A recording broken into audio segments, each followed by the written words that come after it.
Selamat pagi Bapak Ibu Saudara-saudara yang terkasih dalam Kristus Yesus.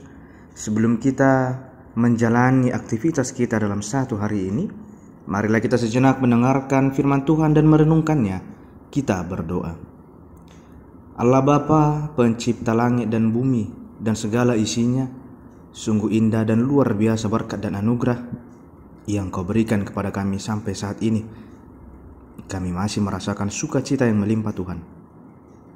Sebentar kami akan mendengarkan firman-Mu. Kiranya Tuhanlah yang memberkati hati dan pikiran kami, sehingga kami dapat menerima firman-Mu di dalam hidup kami. Dalam Kristus Yesus kami berdoa dan mengucap syukur. Amin. Bapak Ibu Saudara-saudara yang terkasih dalam Kristus Yesus, firman Tuhan yang menyapa kita di pagi hari yang indah ini terambil dari Yohanes 13 ayat 5. Kemudian ia menuangkan air ke dalam sebuah basi dan mulai membasuh kaki murid-muridnya, lalu menyekanya dengan kain yang terikat pada pinggangnya itu. Demikian firman Tuhan. Bapak Ibu Saudara-saudara yang terkasih dalam Kristus Yesus, peristiwa yang dramatis ini terjadi pada malam terakhir sebelum Tuhan Yesus ditangkap dan disalibkan. Itu semua dilakukan oleh Tuhan Yesus untuk menunjukkan kepada murid-muridnya betapa besar kasih-Nya kepada mereka, dan juga memberikan gambaran tentang pengorbanan dirinya di salib, serta untuk menyampaikan pesan bahwa Tuhan Yesus meminta para muridnya untuk saling melayani dengan kerendahan hati. Tuhan Yesus menginginkan agar para murid sadar bahwa keinginan untuk menjadi yang pertama atau lebih unggul dan dihormati adalah bertentangan dengan anjuran dan ajaran Tuhan Yesus.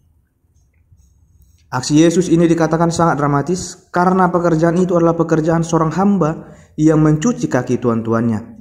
Inilah tanda cintanya yang sangat dalam, di mana pekerjaan para budak diambil alih olehnya.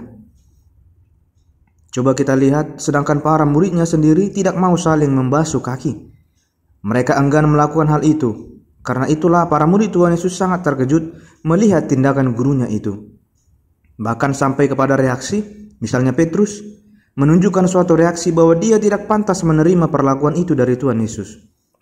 Reaksi para murid ini terjadi karena selama ini mereka saling berebut untuk menempati posisi yang paling tinggi dan yang terbaik di dalam kerajaan Tuhan Yesus. Bahwa para murid belum mengerti akan kerajaan yang akan didirikan oleh Tuhan Yesus. Tugas yang dianggap hina dan rendah yang dilakukan oleh Tuhan Yesus adalah untuk menubuatkan bagaimana ia akan direndahkan dalam kematian. Ia perlu mati demi penyelamatan mereka yang percaya kepadanya. Maka dari itu Bapak Ibu Saudara-saudara yang terkasih dalam Kristus Yesus, mari jadilah orang atau pengikut Kristus yang memiliki kerendahan hati di dalam hidup kita, sehingga kita akan semakin diberkati oleh Tuhan. Amin. Kita berdoa. Sungguh indah Tuhan firman yang telah kami dengarkan. Berkati hati dan pikiran kami, sehingga kami dapat memahami setiap firman-Mu Tuhan di dalam hidup kami, sehingga kami menjadi pengikut-Mu yang selalu rendah hati Tuhan, tidak menyombongkan diri kami. Bapa yang baik, kami berdoa Tuhan buat seluruh jemaat-Mu. Kiranya Tuhanlah yang memberkati mereka, kiranya Tuhanlah yang menjaga dan melindungi setiap jemaat-Mu Tuhan di dalam setiap aktivitas mereka. Berkati keluarga Tuhan, berkati anak yang Kau titipkan Tuhan ke tengah-tengah kehidupan jemaat-Mu. Berikan kebijaksanaan, kepintaran kepada mereka Tuhan, sehingga mereka menjadi anak yang baik, anak kebanggaan, dan mereka mampu menggapai apa yang mereka cita-citakan Tuhan. Kami berdoa Tuhan, buat seluruh jemaat-Mu yang saat ini sedang berulang tahun.